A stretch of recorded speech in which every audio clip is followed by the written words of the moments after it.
This week on Camera Talk, we're going to go kind of a little off in another direction and talk about composition. You know, of course, anybody who's gone beyond just a basic point and shoot aspects of photography knows what I'm talking about with composition. It's basically how you're going to, construct your photo. You do it intentionally. I'm sure there's some great photos out there that were accidentally great compositions, but most of the better photographers out there put some great thought behind the composition of their photos. And one tool that I like, it's a great teaching tool, is to use a frame. You know, you can visualize your composition by using a frame, and this is of course homemade. If you email me or send me a message, I could personally make one of these for you at a remarkably low cost of sell. I want you to get out there and sell. I want you to sell your socks off. I want you to sell it. It's all about sell. $50 US. What a great deal for this little frame, huh? Just kidding. No, really, seriously, how you can use something like this. Whether you're using a wide frame, which brings you up, here you can kind of see what the wide frame would look like versus medium standard frame, 50 millimeter, or zoom, right? What it would look like with a zoom lens. So, again, it's a great teaching tool. You can, you've always seen those in the movies where the director is walking around going like this, right? And he's basically framing the scene. So this is a great tool. But anyway, we're going to be looking at all the things that you've heard of in the past, the rule of thirds and the leading lines, and the Fibonacci spiral, and so on and so forth. Anyway, we'll get into the details of all those. So stick with me, and we'll get right into it right after this. Here I am, Vietnam. Rain is always coming down. This is Camera Talk with Dr. Scott. All right, this week, if you paid attention in the intro, as you see, there's no cameras here. There's no lenses. We're not gonna physically, touch anything. Stop touching me! As far as gear goes, unless you want to talk about my frame. And as I stated in the intro, this is a great little learning tool to kind of help you with your with your compositional ideas of looking at the world through the eyes of the camera as a frame. But before I get into this, again, we're looking at composition, and as you know, looking at any of the great photos out there in history, one of the things that comes to mind is obviously not the word composition, but just how your eyes are drawn to something in that photo. And what it is, basically, it's the composition of the photo that draws your attention to the subject. Whether it's just a set of eyes looking out at you, or whether it's leading lines off to a mountain in the distance, or whether it's actually quite a complex scene with many people and whatnot. But the way the photo is taken, it appears as if there's some kind of predetermined staging of the photo, the way people are standing or the way they're interacting with each other and so forth and so on. And what all this leads to is a word called composition. It's just how the photo looks, and or what's going on in the photo. And a great way to kind of practice, looking at what makes a successful composition or not, is look at our classic arts.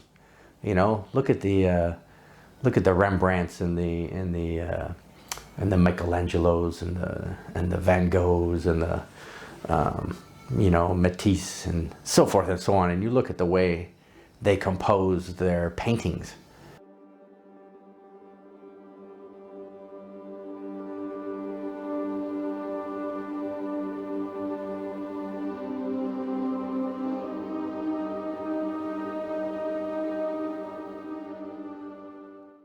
And of course, back then there was no photography, so paintings were the photographs of the day. And you look at how lighting is used, you look at how the subjects are positioned within the frame of the painting itself. And again, not every painting was successful, and the reason really comes down to the composition and what draws the viewer's attention. So that's a great way to practice, is to look at the classic artwork out there, and I'll show you some of them right here.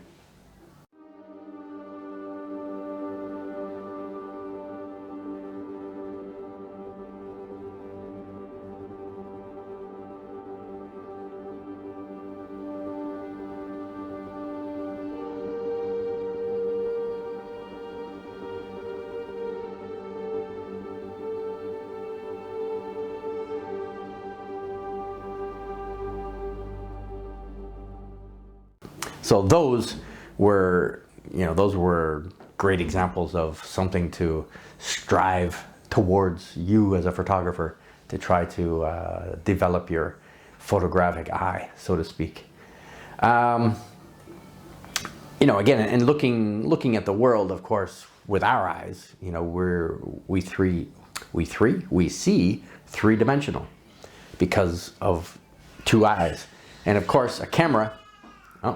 So you can hear my son Dylan is out and about, voicing his opinion on things.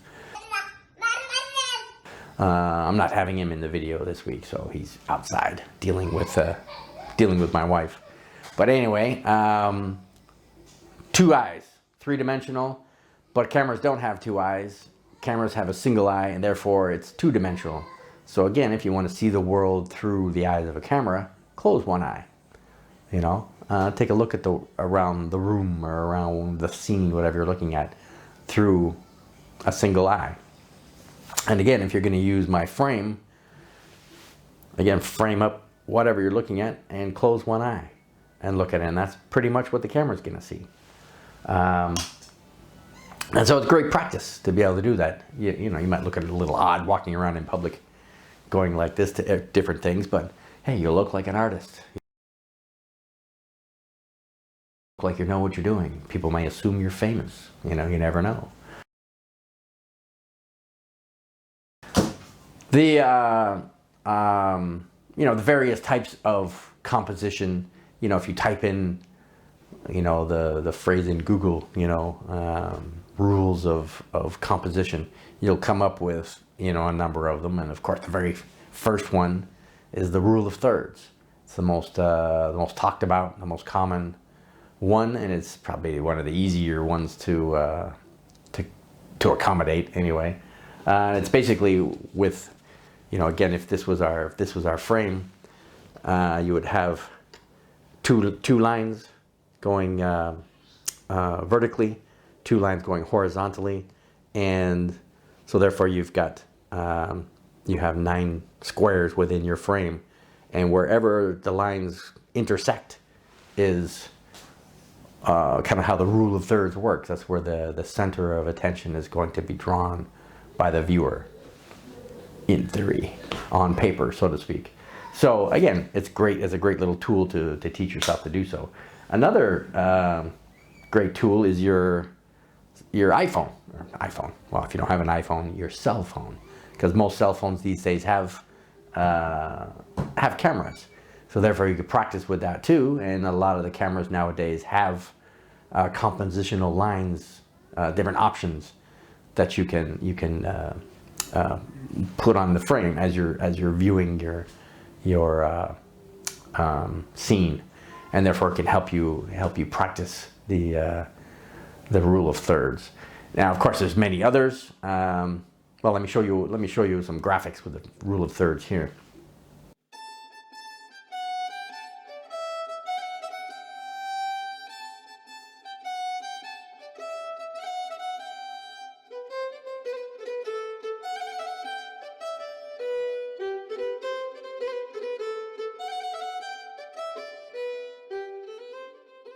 Now the next one I want to talk about, which is relatively famous, but it's definitely not an easy one to figure out, is the golden ratio. That's one you've seen, you know, if you watch other YouTube videos and things on composition, you'll see the swirl, you know. Looks like if you cut a snail shell cross section and look at it.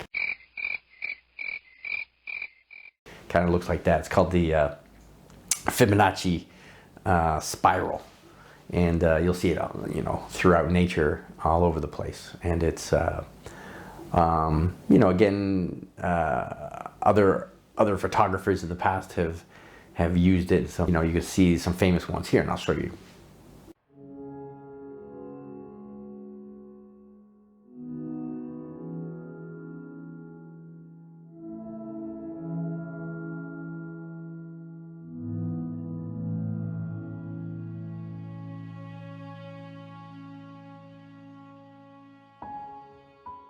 And, you know, again, they're more, takes a lot more effort to visualize this kind of thing.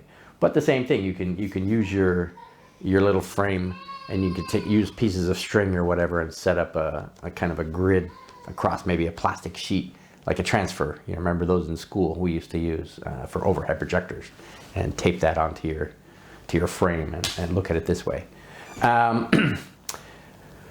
What else? See the next one, leading lines. You know, lines that lead your eyes to the subject, you know, is another famous one.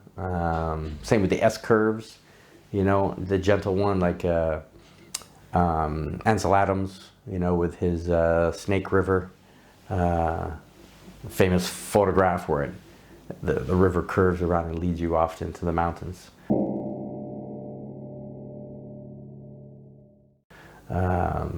You know, we could do that with roads, with pathways, you know, creeks, rivers, you know, all kinds of things. Beaches, if you're living along the beach. So I'll show you a few examples of that.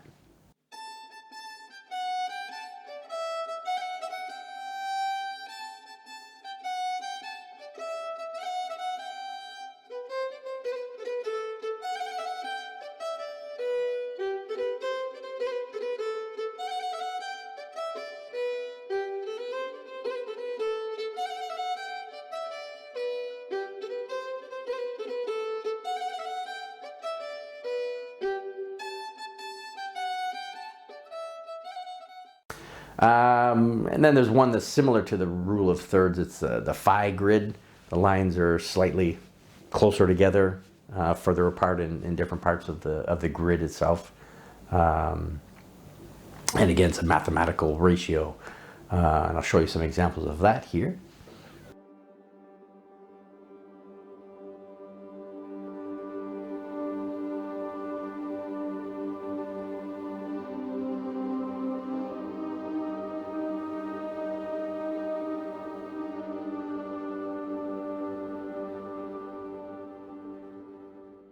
And the same thing you could put string or a transfer clear paper across, looking at it through your little frame here. You have dynamic symmetry. You know, same thing with you know, different elements within the composition itself, within the frame, that may appear at first not to be related to each other, but you know, again, mathematically you work it out. There's certain elements within the photo, within the staging of the subjects that have dynamic symmetry, and again, I'll show you some examples of that, and it makes it much more obvious than what I'm talking about.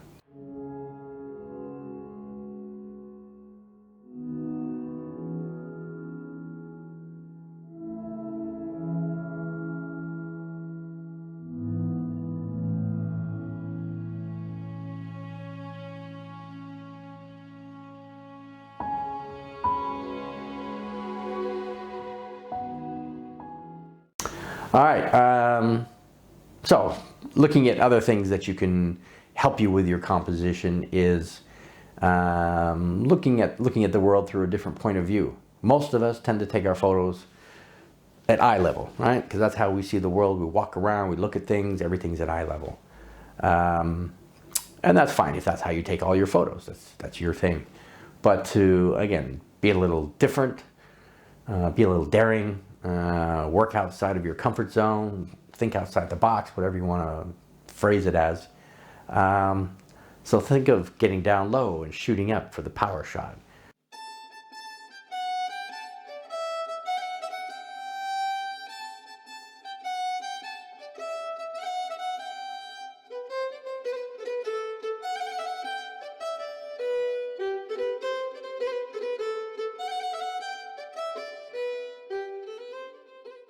Think of going high and shooting down as if you were the power of God thing, looking down on the earth, or just a general overview of something, up from down.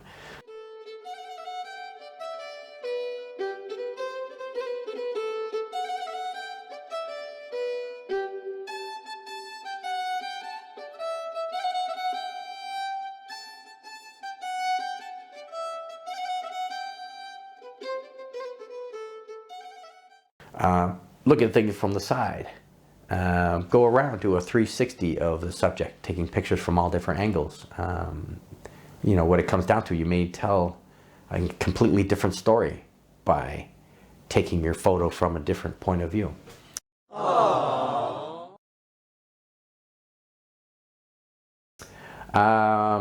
You could think of also going landscape, which is your typical take your picture holding the camera the way it's designed. But if you go portrait, again, it changes the whole dynamic of your photo, because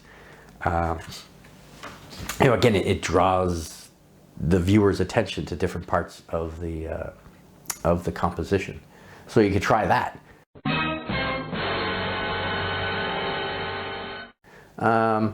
You may take pictures at the same locations every day because it just happens to be where you walk by, or it's a park close to your house, or whatever it could be. Another thing to try is to try a new location. Go a little further beyond your regular routine. Get in the car, go for a longer drive, or on the subway train, go past the stops you usually go and go somewhere else. And a lot of times you'll see things that may spark ideas that come up with a whole new composition. Now you can use also, besides just what's going on in your camera, you can use your software in post editing as well to crop. Sometimes that really helps with composition. You may study a photograph later when you get home, and you may find some distracting elements in that photo. So why not crop it out then?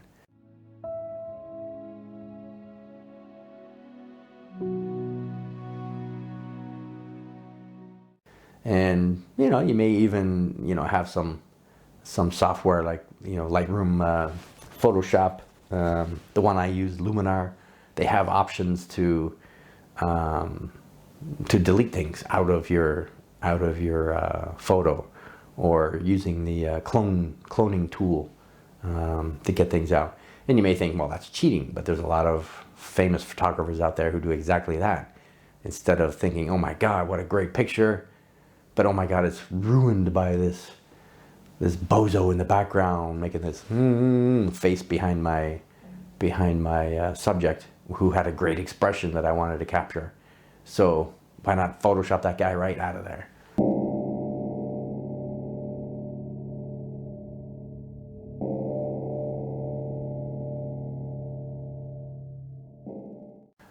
And they do it. So cropping, or again, altering the picture may be an option for you anyway. For the purists out there who say, no way, I'm not going to alter my photo in any way, shape, or form, then you have no option but to visualize your picture quite clearly before you see it. You have to make sure that there's no branches from trees sticking in it. There's no telephone poles sticking out of your subject's head, and so forth and so on. So it's, again, it's much more of an effort, but if that's the way you shoot, then so be it. But just make sure that you're visualizing your finished product before you click the button to take the picture. So keep your edges clean. It's another one. If you're not going to crop, then again, beware of things that may creep in and distract the viewer's eye away from the subject that you're, the intention of your photo in the first place. Because really, you're trying to tell a story, right, with your photo. So anything that distracts from that or detracts from that storyline is just working against your intentions. When it comes to people, be careful about compositionally how you're, again, staging them or positioning them or modeling them within the frame itself, so that you're not, cutting off fingers or cutting off their feet or cutting off the top of their head and, so forth and so on, unless it's intentional. Sometimes that's the look you're going for. But generally speaking, people look kind of odd with a photo of the person going like this, but their hands cut off here, so all you see is their arm stub sticking up in the air. Nope. So be aware of that too before you're, take your picture. Now, if you are going to cut off body parts because of, restrictions of space and so on and so forth, one of the general accepted ways of doing so is to cut above the joint. Hijo de la chingada. Is that a joint, man?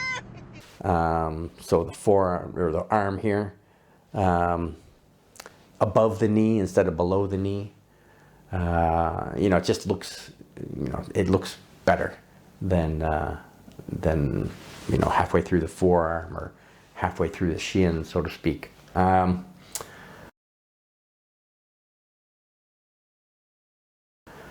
So that's my advice for watching body parts. And again, going landscape, going portrait is going to make a difference with that too. So really, a lot of it comes down to just being aware of what the camera is going to see, because you can't really rely on just your eyes, which we do to walk around and live life every day. But our eyes and our brain together are very good at filtering out things that distract us. If there's something going on in the background, we're like, yeah, whatever, I can ignore that. But the camera doesn't. The camera will pick that up. So you have to train your eyes to tune into the background, tune into other distractions. Obviously noise isn't going to do anything, but the light elements within the scene itself could be distracting. And so you have to be aware of that as you're again, positioning yourself. And that's the thing too, is a lot of times we think of positioning the subject if we're taking pictures of people or animals or whatever else, but really try to step back and think again a little further than just positioning your subject, and position yourself, putting yourself on a different angle, different level, doing, like I said, the 360 all the way around the subject to figure out or discover that there might be a better angle that tells a better story, has more impact on what you're looking for. So really, those are the key points I wanted to discuss today about composition. And as I said, the best way to really learn this stuff is to study the classics, whether it's classic paintings or even photography itself. Look at the most famous photos out there and try to discover why they work. Why are they so famous?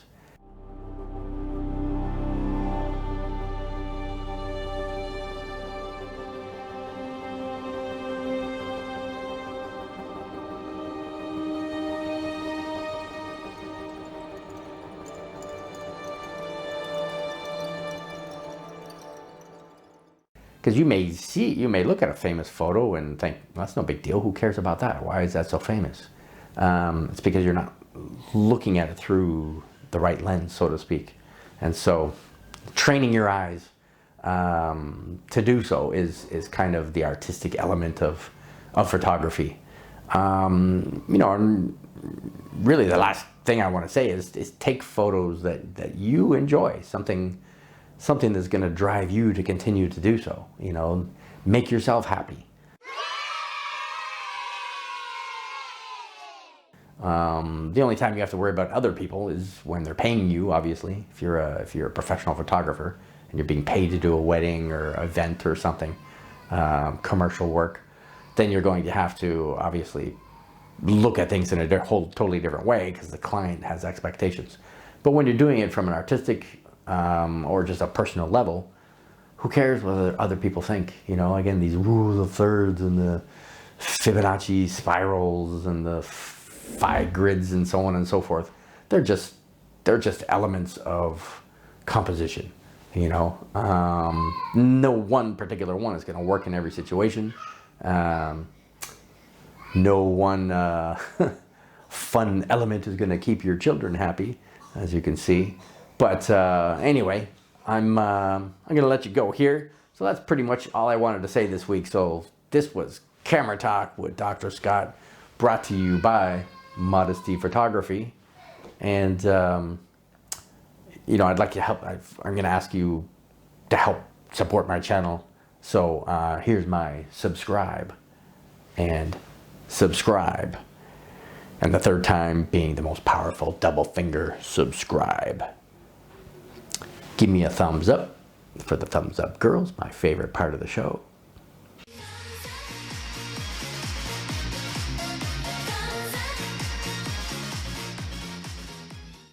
And lastly, a little plug for my, as I told you earlier in the video, I use Luminar as my photo editing software.